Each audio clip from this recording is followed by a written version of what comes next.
ময়মনসিংহ নতুন বিভাগের আয়তন দাঁড়ালো 10,584 বর্গ কিলোমিটার এবং জনসংখ্যা হবে 1,13,69,606 জন।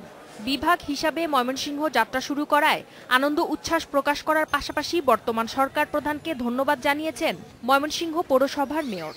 অত্যন্ত আনন্দ মুখর পরিবেশে আমরা আশা করছি যে আমাদের এর কার্যক্রম শুরু হবে এবং বিশেষ করে এই বিভাগের মাধ্যমে ময়মনসিংহের কাঙ্ক্ষিত উন্নয়ন, আমাদের মানুষের আর্থসামাজিক অবস্থার উন্নয়ন সকল কিছুই গড়ে তোলা সম্ভব।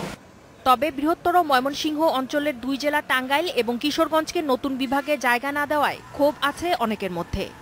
আমরা আশা করতেছি তারা উপলব্ধি করবে এবং ময়মনসিংহ বিভাগের সঙ্গে কিশোরগঞ্জ যুক্ত, টাঙ্গাইলও যুক্ত, এটা আমাদের প্রত্যাশা। এরই মধ্যে নতুন বিভাগের কার্যক্রম শুরু হয়েছে বলে জানান প্রশাসনের কর্তারা।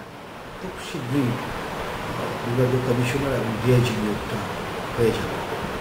ডিআইজি দুজনের নিয়োগের পরেই এই দুই কর্মকর্তা নিয়োগের পরে বিভাগের কাজটা শুরু হবে। নতুন বিভাগের আনন্দে উচ্ছ্বাস উদ্দীপনা দেখা গেছে রাজপথে। স্থানীয় নাগরিক সংগঠনগুলো বের করে আনন্দ শোভাযাত্রা। Independent news.